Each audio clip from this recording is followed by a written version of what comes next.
వర్గీకరణ కాకుండా స్థానిక ప్రభుత్వాలు అడ్డుకుంటున్నాయని టీఎస్ ఎంఆర్పీఎస్ రాష్ట్ర వ్యవస్థాపకులు వంగపల్లి శ్రీనివాస్ అన్నారు. ఎస్సీ వర్గీకరణ కాకుండా ఉండటానికి 2004 నుండి ఇప్పటి వరకు అధికారంలో ఉన్న కాంగ్రెస్ బీజేపీల చిత్తశుద్ధి లోపమే కారణమని, కేంద్ర వైఖరి వల్లనే మాదిగలు ప్రతి సంవత్సరం విద్య ఉద్యోగాలు నష్టపోతున్నారని టీఎస్ ఎంఆర్పీఎస్ రాష్ట్ర అధ్యక్షులు వంగపల్లి శ్రీనివాస్ మాదిగ ఆరోపించారు. హబ్సిగూడలో జరిగిన రాష్ట్ర కోర్ కమిటీ సమావేశం సందర్భంగా ఆయన మాట్లాడారు. దేశ రాజధానిలో ఎస్సీ వర్గీకరణ కోసం మాదిగల ఆవేదనను వినిపించడానికి ఆగస్టు 6వ తేదీన ఢిల్లీలో జంతర్ మంతర్ వద్ద దీక్ష చేపట్టనున్నామని తెలియజేశారు. ఈ రాష్ట్ర ప్రజలు మాదిగోళ్ళు మన సంఘం వైపు చూసే రోజులు దగ్గరలో ఉన్నాయని ఈ సందర్భంగా గుర్తు చేస్తున్నా. 100% మీరు చూడండి, ఎందుకంటే ఒక దిక్కు తాకట్టు పెట్టబోయినా మనం అట్లాంటి పని చేయలేదు. ఎందుకంటే కాలం అట్లాంటి అప్పుడు మనకి ఇప్పుడిప్పుడే ఎదుగుతున్నాం. ఇప్పుడిప్పుడే 40-41 సంవత్సరాలు ఇప్పుడే మొదటి మొగ్గలకు పని చేస్తున్నాం. ముందు చూస్తున్నాం కార్యాచరణ. చూడండి, మన నుండి పోయిన ఏ సంఘం అయినా చూడండి, రోజు నుంచి ఈ రోజు కూడా నేను ఇప్పటి కూడా చెప్తున్నా. నేను వరంగల్లో విషయం మాట్లాడినారు. నేను ఏ రోజు ఎక్కడికైనా నేను రానికి సిద్ధంగా ఉన్నా. ఫోన్ కాడ ఉండొచ్చు, వాస్తవం, నేను కాదంటలేదు. 100-200% మనం భవిష్యత్తులో కూడా మనమే సాధించబోతున్నాము. ఈ తెలంగాణ రాష్ట్రంలో ఖచ్చితంగా మేధావుల సమస్యలు, ఉద్యోగాల సమస్యలు ఈ రాష్ట్రంలోనూ జాతులు కూడా, ఇక్కడ ఉన్న సబ్బళ్ళ కులాలు కూడా ఆలోచించండి. ఒక 50 ఓట్లను మీరు డిసైడ్ చేయండి. నీ ఊళ్ళో సర్పంచ్ వచ్చి నీ ఇంటికాడ కూర్చుంటారు. ఈ ఓటు చైతన్యం ఈ రాష్ట్రంలో మాదిగ జాతి ఎందుకు మన వైపు చూడండి, ఈ సమాజంలో ఎందుకు చూడండి, ఏ పార్టీలైనా ఎన్నికలు ఓట్లే అవసరం అనే ఉద్దేశంతో అరే మేము ఇది చేస్తాం అది చేస్తాం అని అంటారు. ఎన్నికలు అయిపోయినాక ఏ పార్టీలైనా మన దగ్గరికి వస్తున్నాయా? ఎన్నికల తర్వాత ఎవరైనా మన దగ్గర తీస్తురా అంటే ఓటు చైతన్యం లేదు. మాదిగల కంటే ఐక్యత లేదు. మాదిగల కంటే ఓటు చైతన్యం లేదు. మాదిగలు ఎంతసేపు ఆయన మీద ఈయన మీద ఆనే మీద అనే ప్రస్తావనలే తీసుకొస్తుంది తప్ప దీన్ని ఒక ఐక్యత తీసుకుపోవాలి, దీన్ని ఒక ఐడియాలజీ వైపు తీసుకుపోవాలని ఎవరన్నా ఆలోచించరా? మన 2014 తర్వాత ఈ రాష్ట్రంలో ఉన్న మేధావులు అంటారు ఒక్కొక్కరు 1% ఉంటా. అందరినీ మాస్టర్ నేంతో నేను కూర్చోబెట్టిన, అందరితో చర్చించిన. ఇప్పుడు వివిధ సంఘాల నుంచి ఉన్న వాళ్ళతో కూడా నేను అందరితో సమన్వయం చేసుకుంటూ వచ్చిన. సమన్వయం చేసుకుంటూ వచ్చిన కొంతమంది వ్యక్తుల వల్ల ఆ సమన్వయంలో కొన్ని తారుమారైనాయి. మీరు ఇదో ఓకేనా?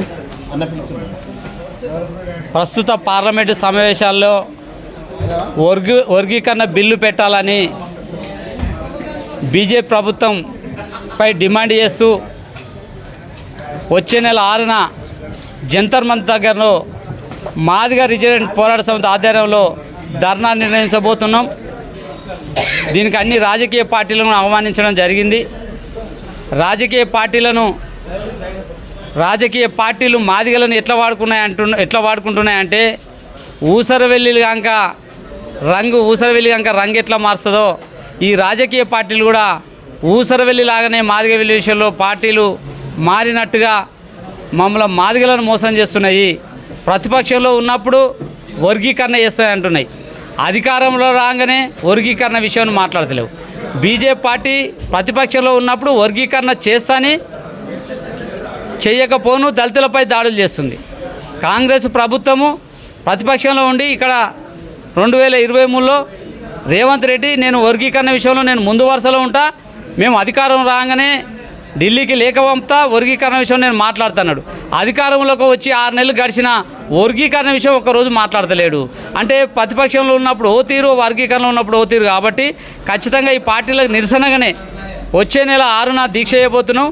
దీనికి నిజంగా మాదిగలపై ఏమాత్రం ప్రేమ ఉన్న, చిత్తశుద్ధి ఉన్న పార్లమెంటు బిల్లు పెట్టాలని బీజేపీ ప్రభుత్వంపై డిమాండ్ చేస్తున్నాం. అట్లాగే ప్రతిపక్షంలో ఉన్నది కాంగ్రెస్ ప్రభుత్వం, ఇండియా మరి ఆ ప్రభుత్వం కూడా అధ్యక్షుడైన కాంగ్రెస్ పార్టీ జాతీయ అధ్యక్షుడు ఖార్గే ఎన్నికల ముందు అన్నాడు, మొన్న అసెంబ్లీ ఎన్నికల ముందు మీరు ఆర్డినెన్స్ తీసుకురాని రాష్ట్రపతితోటి మేము మద్దతు ఇస్తామన్నాడు. మరి ఇప్పుడు ప్రతిపక్షంలో ఉన్నాడు కదా, ఆర్డినెన్స్ తీసుకురాన్నాడు. ఇప్పుడు ప్రతిపక్షంలో ఉన్నప్పుడు పార్లమెంటు సమావేశాలు జరుగుతున్నప్పుడు వర్గీకరణ విషయంలో ఖార్గే గారు మాట్లాడంటున్నాం. అదేగా ఇక్కడ ముఖ్యమంత్రి రేవంత్ రెడ్డి తన ఎంపీలతో మాట్లాడించాలని డిమాండ్ చేస్తున్నాం. ప్రతిపక్షంలో ఉన్న వాళ్ళు వర్గీకరణ విషయం మాట్లాడాలి.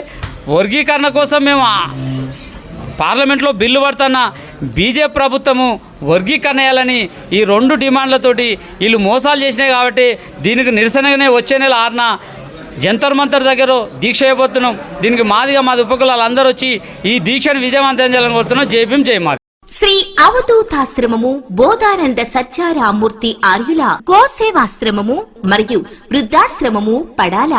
ఆశ్రమములో గోసేవ గోవుల దానము స్వీకరించుట. మీ నవగ్రహ దోషములు పోవుటకు గోపూజ చేయబడును. మూలికా వైద్యము గోపంచగవ్య వైద్యము చేయబడును. యంత్రములు తావీదులు ఇవ్వబడును. శాంతి హోమములు చేయబడును.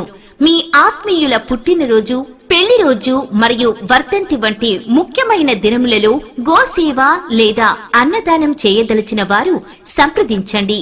మా వృద్ధాశ్రమంలో ఖాళీలు కలవు. చేరదలిచిన వారు సంప్రదించండి. శ్రీ శ్రీ శ్రీ స్వామి బోధానందగిరి శ్రీ అవధూతాశ్రమము అయ్యప్ప స్వామి గుడి దగ్గర పడాల, తాడేపల్లిగూడెం 2. Cell numbers 7981356374 9618034 138.